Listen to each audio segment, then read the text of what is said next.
Hard times knocking on my front door. I remember the inner city riots from '84 and Maggie Thatcher's hardcore war on the poor. The rich be getting richer cause they're always taking more. Good morning, good afternoon, good evening. A couple of things I want to start off with this morning, today. One is the Lord's Prayer. Our Father who art in heaven, hallowed be thy name. Thy kingdom come, thy will be done on earth as it is in heaven. Give us this day our daily bread, and forgive us our trespasses, as we forgive those that trespass against us. Lead us not into temptation, but deliver us from evil. For thine is the kingdom, the power, and the glory forever and ever. Amen. These times here are not easy. If you're a Muslim, assalamu alaikum. These times here are not easy. These times here are very severe. People are very scared. So I'm not going to try and give you information to make you even more scared. Because if I do that, how is it going to benefit you? And how is it going to benefit me? You're not going to buy my shoes. You're not going to come and clean my garden. You're not going to buy me proceeds. You're not going to get, I don't want anything from you. I just want you to think for yourself. Give us this day our daily bread. These are the most fundamental aspects of being a human being. Forgiving those that trespass against us as we seek the forgiveness of the Father. None of us is perfect. None of us is beyond reproach. None of us is holier than thou. And yet we all think that there's somebody over there that we shouldn't forgive. There's somebody over there which we're just going to continue to have a grudge with from here on in. Hey people, some people say that these are the doomsday times. And if they are, how would you want to live? How do you want to leave this life? Do you want to leave it with beef with your brother, beef with your sister, beef with your father, your brother, your son, your mother, your lover, your undercover something? Do you want to leave with beef? Or you want to leave and be at peace with yourself, your soul, and your family? Most importantly, your family. And then after your family, your friend. It's a question. You answer it however you so feel. And before you leave, would you not want to make peace with your Creator, however you conceive him or her to be? Just a couple of questions. A couple of interesting things that I've heard over the last couple of days. And one of those is, if you've got a new £20 note, you know these new plastic looking euro, 20 euro looking £20 English sterling notes? If you've got one of those, just grab one of those and take a look. Can you see that? That basically, according to some, call them conspiracy theorists or whatever, according to some, that is a 5G tower. And that big C that you see around is the C for not conspiracy, but the C for corona. And if you look around the 5G tower, and even if you look on the top right there, you'll see there's a coronavirus emblem. And if you see the 5G tower, you'll look around and you'll see the like spikes coming out like radiation. It's on both sides. On one side it's actually circular. You can see the circular radiating insignia. You can see it looks like a 5G tower. So the guy that posted this, he said, look, these guys are proper devils. These guys want to kill you and kill you. And that's a 5G tower. To me, that's a conspiracy theory. Take it or leave it alone. To me, it's fluff and stuff. But there may be some smoke in there. There may be some fire in there. There may be some truth in there. And if there is, if you can see some semblance of sanity in that crazy, haphazard, sporadic, idiosyncratic connection of different objects, if he can see some sense in there, if it makes a sense to him, then who am I to call him something? Who am I to call him a lunatic or to call him stupid? It's not for me to judge him. But if he can make a connection in there which is vital for his survival or vital for his sanity, then who are you to judge otherwise? Who am I to judge otherwise? Maybe he's wrong on that. Maybe his connections are all over the place.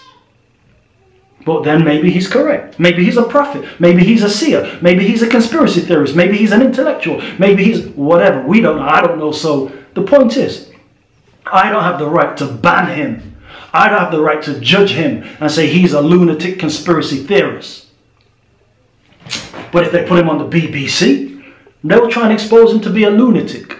Well done, BBC. For now apparently attacking David Ickes. As a result of David Ickes being on that show on Monday, the BBC canvassed and campaigned YouTube and Facebook to get measures, to take measures. And the measure which they took was to ban everybody from spreading information on their WhatsApp. The mobile system WhatsApp has introduced new stricter limits on message forwarding in a bid to stop the spread of misinformation about coronavirus. Users will now only be able to forward a message that has already been frequently shared to one chat at a time.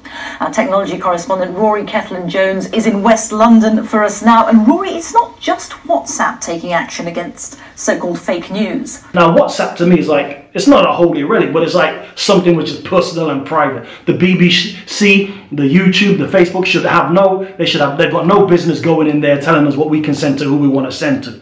But they basically effectively censored and stopped viral information from spreading rapidly, like wildfire.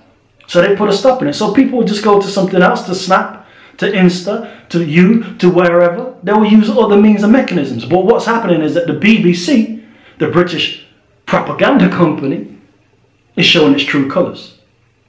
If the so-called Independent Broadcasting Corporation, which has a public service broadcast remit, if it's doing nothing than propping up government rhetoric, propping up government propaganda, government ideas, the government ethos, then how is that showing diversity? How is that showing a range of views? It's a range of views from the yes sir range to the maybe sir. But what about those that say hell no, we won't go? Where's that range of view? It's not in there. And David Ickes was one of those people that say hell no, we won't go. And there are those people who will say hell no, we won't go.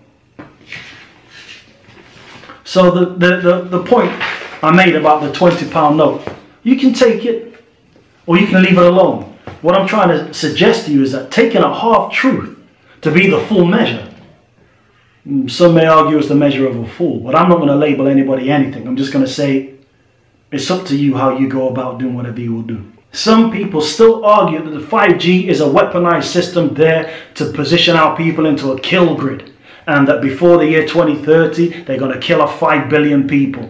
They're going to kill off 50 million people from the UK. They're going to kill off billions of people from the world, and they want to bring the world's population under 500,000. Now that's a hell of a lot of killing. So if we've got 10 years to kill, let's say, 6.5 billion people, how many people do they need to kill every single day? I'll let you do the calculations for that. But I would hesitate to say, I hasten to add, don't do the calculations, because it's a dark reckoning. It's a dark thing to ponder upon. So don't even waste your time with that. They want to kill 6.5 billion people in 10 years? Well, you do the maths and let me know. Inbox me and let me know how many that will be. But where did they get this figure from? I think they got this figure from, in fact, I remember when I was a child that there was a theory about Global 2000. When in 1976-79, Jimmy Carter was the president of the United States, and a report came out called Global 2000, when they recommended to Jimmy Carter that 2.7 billion people needed to be wiped off, eradicated from the face of the earth before the year 2000 if the earth was going to sustain itself, if the earth was going to survive into the 21st century. It was a highly conspiratorial paper written by one of Jimmy Carter's so-called experts, recommending that he initiates the eradication of 2.7 billion people off the face of the earth. And as a child, I remember touting that, saying, oh, Jimmy Carter plans to kill us. But we didn't get the full story. We didn't get that it was just a recommendation. We didn't get that Jimmy Carter possibly, probably, potentially didn't follow through with it, and the earth is now 7 billion people. The nations of the world may yet pay a dreadful price for the public behavior of scientists who depart from fact in order to indulge in hyperbole. Instead, there is no surer road to deprivation than to devote resources to illusory crises. Inaccurate forecasts can lead to costly, misdirected policies. Rarely, however, are the consequences of flawed forecasts brought to the public's attention at all. Now, we don't know right now whether the forecasts which have been projected by the World Health Organization, by the NHS, by whoever, wherever, for whatever, are actually accurate. We don't know the accuracy or the efficacy of these plans and these projections. We don't know that. A lot of people are scared though, that much we do know. A lot of people are petrified, that much we do know. People who have had operations for cancer planned, operations for heart disease planned. They've had all sorts of operations that were planned and projected operations. They've been cancelled, and many people have died, unfortunately, around the world. Not just in the UK, but around the world. And that's a real travesty. We don't know what the total of those people who have died from other diseases or from failed operations or from cancelled operations is. We don't know what the proportion of those cancelled operations have led to fatalities. We don't understand that. But when the dust has settled, if it ever settles, because according to some it will never settle, but when the dust settles, if the dust settles, we will be able to tally up the amount of deaths and mortalities and fatalities which have occurred as a result of flawed public policies and misdirected government policies, which have been misdirected by either egocentric or megalomaniacal or just over-exuberant or over-enthusiastic experts and scientists. We don't know what motivates them. When I was reading through what the director of the president of the National Academy of Science, Philip Handler, wrote, it brought me to, I came to think about the Georgia Guidestones. Anybody familiar with the Georgia Guidestones? Where they also mention that the population of the earth needs to be kept down below 500,000. So it's granite tablets. Some people call it the American Stonehenge. Some of the inscriptions were written in 8 different languages, quite cryptic, and it was written on March the 22nd, 1980. So the 22nd of the 3rd, or the 3rd, Americans put the 3 first, so 322. And if you're a numerologist or a conspiracy theorist, then you know that the number 322 is significant. And if you don't understand the significance of 332, or 322 rather, then I think it's got something to do with the Skull and Bones Society. We're both in Skull and Bones, the secret society. It's so secret we can't talk about it. What does that mean for America? The conspiracy theorists are going to go on. I'm sure they are. I don't know. I haven't seen the web. Number 322? First of all, he's not the nominee. And, look, I look forward... Are you prepared to lose? No, I'm not going to lose. You both were members of Skull and Bones, a secret society at Yale. What does that tell us? Not much, because it's a secret. Is there a secret handshake? Is there a secret code? I wish there were something secret I could manifest. 322, a secret number? There are all kinds of secrets, Tim, but one thing is not a secret. I disagree with this president's direction that he's taking the country. We can do a better job, and I intend to do it. And we'll be watching. Be safe on the campaign trail. John Kerry, thanks for joining us. And we'll be right back. So if we make the connection between the Skull and Bones Society, which is, I believe, a secret society that's got something to do with Yale University. They all have their own unique, peculiar names. The Skull and Bones Society, ex-members of there have been, I believe, Bill Clinton, George Bush Sr., Jr., Cheney. Forgive me if I'm wrong, but there's a lot of prestigious, high-ranking government officials who have been members of the 322 Club. Just about every major U.S. politician who went to Yale was a part of Skull and Bones. And they've all been sworn to secrecy. While little is known about their secret practices, a few tantalizing clues have emerged. Skull and Bones owns an island called Deer Island. People assume it's sort of like a Playboy mansion with parties and hot women. It's not. It's actually more of a rundown rustic summer camp. Skull and Bones gives its members a secret name that they use during their rituals and in the tomb. For instance, George Bush Sr.'s secret name was Magog, which legend has it refers to the student who had a lot of sexual experience. George Bush Jr. never picked a name for himself, so the name that was assigned for him, temporary, ended up being his name the entire time that he was in Skull and Bones. So the fact that it was done on March 22nd, 1980 is quite significant for those people that look for signs and symbols in diverse places. So what they suggested on these stones was that we must maintain humanity at 500,000 people on the earth in perpetual balance with nature. So only a population of 500,000 could be kept in perpetual balance with nature, according to these elites and according to these fraternal members of these dark cults. There is a connection between the Skull and Bones Society and the Bohemian Club. They all highlight existential problems. Existential means we exist, people are alive, so there are existential problems. People are breeders, they're sheep, they're herds, and they need to be culled. And they actively speak about culling the population. If you hear, what's his name, Prince Philip, the consort of the Queen, the husband of the Queen, he talks about actively, if he could come back and reincarnate himself, he said, so it suggested that he said reportedly, allegedly, he said that he would come back as a virus and wipe the population out of the earth. So members of these dark cultic forces have this fascination with culling the population because there are too many people. So these existential problems and difficulties can only be met by population control, by eugenics. So there's a connection between eugenics, Illuminati, the Skull and Bones, royal family, the Freemasons, and governments around the world, and the formation of the United Nations. The World Health Organization is a strategic outpost from the United Nations. So when I hear these people talk about these types of things, the Georgia Stones primarily, the Georgia Stones rings true of a philosophy which is called New Age philosophy. The New Age philosophy doesn't seek to empower people, it seeks to empower governments.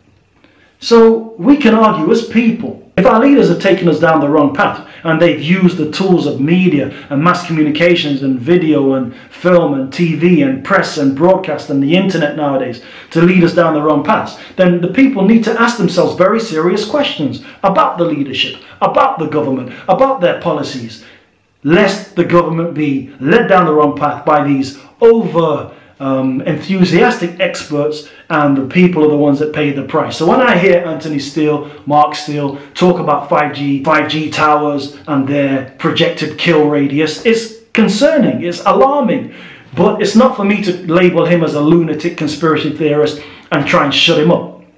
It's not for us to label them as lunatic conspiracy theorists and try and silence them. It's better we hear what they have to say and then try and have a balanced argument. So you've got some people on the one side of things that think that 5G is responsible for the coronavirus. And then you've got other people on the other side of the argument that believe that coronavirus is something that sprung up from nature and it's just one of those things.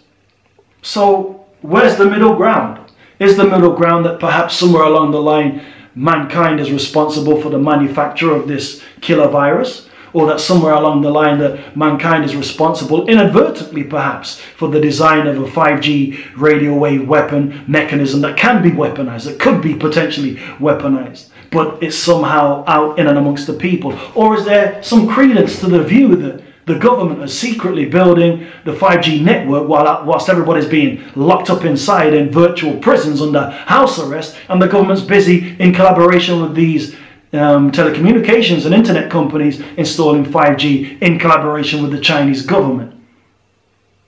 Who knows where the truth lies in here? All I can suggest is that you do your own research, come to your own conclusions, but don't silence people that come with left field or right wing or left wing or centre mid off-putting politics. Hear their views. If you don't like them, turn off the TV. If you don't like it, turn off the internet, change the channel. There's a choice. Give people a choice at least. But if the people are inciting riot and foolishness and murder and mayhem and burning down of 5G towers which could endanger surrounding residential premises, then I say, hey, that's the wrong thing to be doing. This is Comrade K of the Nigerian Freedom Force.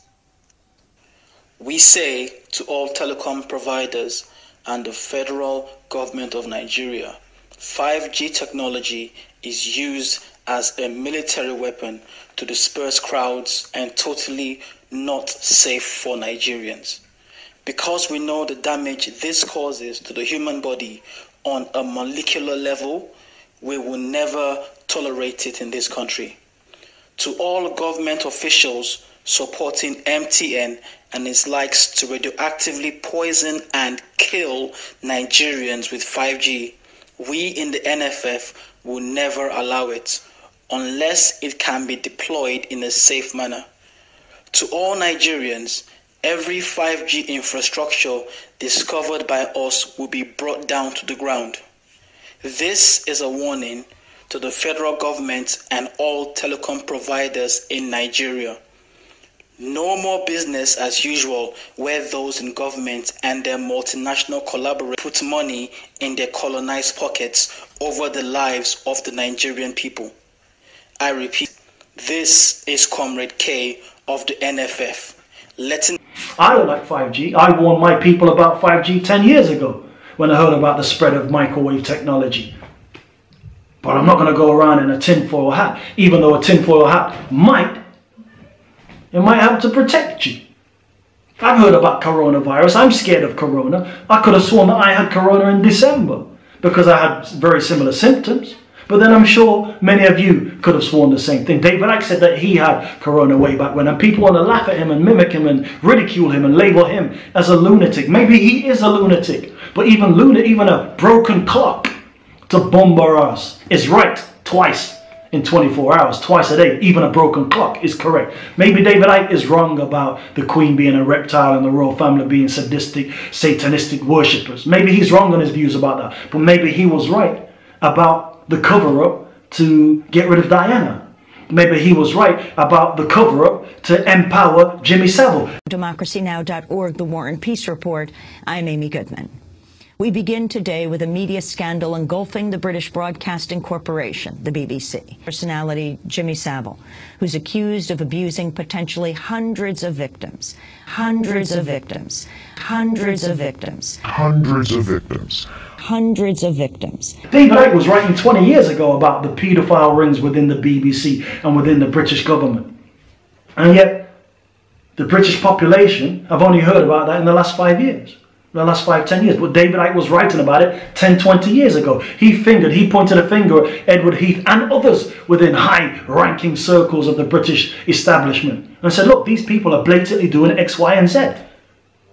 I didn't hear the establishment coming out at him then. I think that's more damning than some of the stuff he's saying now about the potential risks of 5G to coronavirus, or 5G to the human immune system, or 5G to the human capability to produce and use oxygen. I think him saying that members of the royal family, him saying, David Ickes saying that the members of the royal family, David Ickes saying that ex-prime ministers and current prime ministers are members of satanic cults and basically body-snatching children in conspiracy with Jimmy Savile and other active paedophiles. I think that's more damning than what the current melee and what the current headlines are purporting. So you make up your own mind. Look into David Ickes' research and see what you can find out for yourself. He's written very many things about the way that the world is. But the point that I'm trying to make really is that if our leaders are heading down the wrong path and there aren't people out there to say, hey, the emperor has no clothes, the king is not wearing anything, he's naked, look, he's going down the wrong path. If there aren't people out there to say that, then we're going to be in a very messy, sticky situation. Alright, with the light that guides me right. No need to fight what's going on tonight. Hard times knocking on my front door. I remember the inner city rats from 84 and Maggie Thatcher's hardcore war on the poor. The rich be getting richer cause they're always taking more. So we went to school with the holes in the soles of the shoes. The teachers used to laugh when we expressed our views. I went home kinda confused. I watched my mom's drown away your sorrows and booze. The Thunderbird is special bruise, but yo, I refuse to lose. Work hard, train hard, praise God cause I'm a winner. Remember the times we only had sleep for dinner. Robbers, thief and hustler, nothing but sinners inside the room. From the womb to the tomb, I wasn't born with a silver spoon. So